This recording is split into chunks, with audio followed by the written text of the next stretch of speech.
Hello, and welcome to Uncle Milo's Story Corner. I'm Uncle Milo, and the next story is Aladdin and the Wonderful Lamp. This will be 3 parts. This is Aladdin and the Wonderful Lamp, part 1 of 3, from the Blue Fairy Book. Aladdin and the Wonderful Lamp. There once lived a poor tailor who had a son called Aladdin, a careless, idle boy who would do nothing but play ball all day long in the streets with little idle boys like himself. This so grieved the father that he died. Yet, in spite of his mother's tears and prayers, Aladdin did not mend his ways. One day, when he was playing in the streets as usual, a stranger asked him his age, and if he was not the son of Mustafa the tailor. "I am, sir," replied Aladdin, "but he died a long while ago." On this the stranger, who was a famous African magician, fell on his neck and kissed him, saying, "I am your uncle, and knew you from your likeness to my brother. Go to your mother and tell her I am coming." Aladdin ran home and told his mother of his newly found uncle.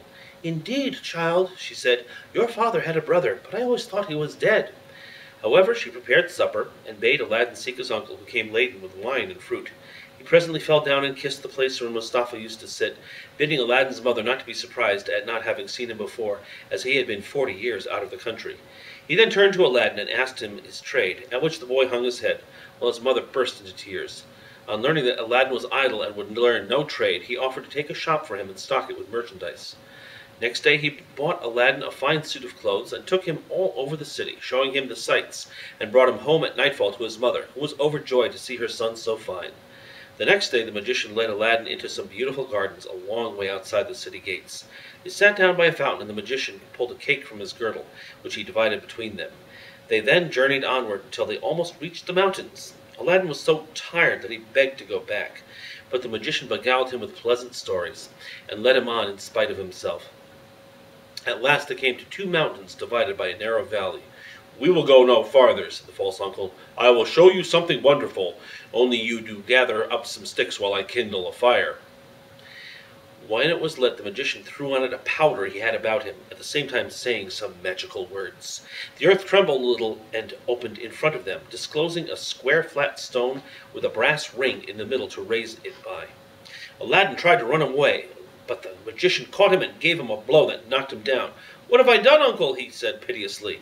Whereupon the magician said more kindly, "Fear nothing, but obey me. Beneath this stone lies a treasure which is to be yours, and no one else may touch it. So you must do exactly as I tell you." At the word treasure, Aladdin forgot his fears, and grasped the ring as he was told, saying the names of his father and grandfather. The stone came up quite easily, and some steps appeared. "Go down," said the magician. "At the foot of those stairs you will find an open door, leading into 3 large halls. Tuck up your gown and go through them without touching anything, or you will die instantly. These halls lead into a garden of fine fruit trees. Walk on until you come to a niche in a terrace, where stands a lighted lamp. Pour out the oil it contains and bring it to me." He drew a ring from his finger and gave it to Aladdin, bidding him prosper. Aladdin found everything as the magician had said, gathered some fruit off the trees, and, having got the lamp, arrived at the mouth of the cave. The magician cried out in a great hurry, "Make haste to give me the lamp!" This Aladdin refused to do until he was out of the cave. The magician flew into a terrible passion, and throwing some more powder on to the fire, he said something, and the stone rolled back into its place.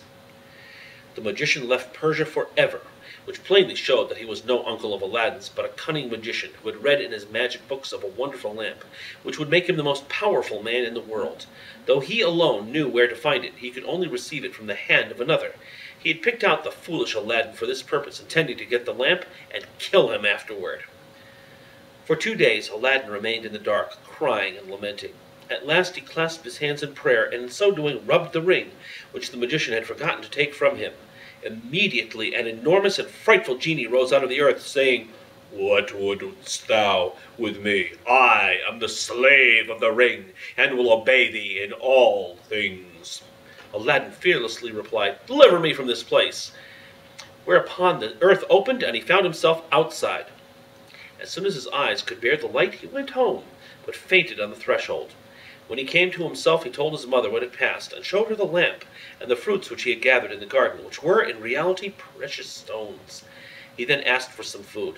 "Alas, child," she said, "I have nothing in the house, but I have spun a little cotton and will go and sell it." Aladdin bade her keep her cotton, for he would sell the lamp instead.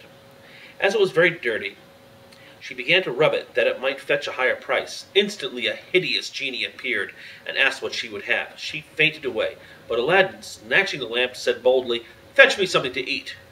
The genie returned with a silver bowl, 12 silver plates containing rich meats, 2 silver cups, and 2 bottles of wine. Aladdin's mother, when she came to herself, said, "Whence comes this splendid feast?"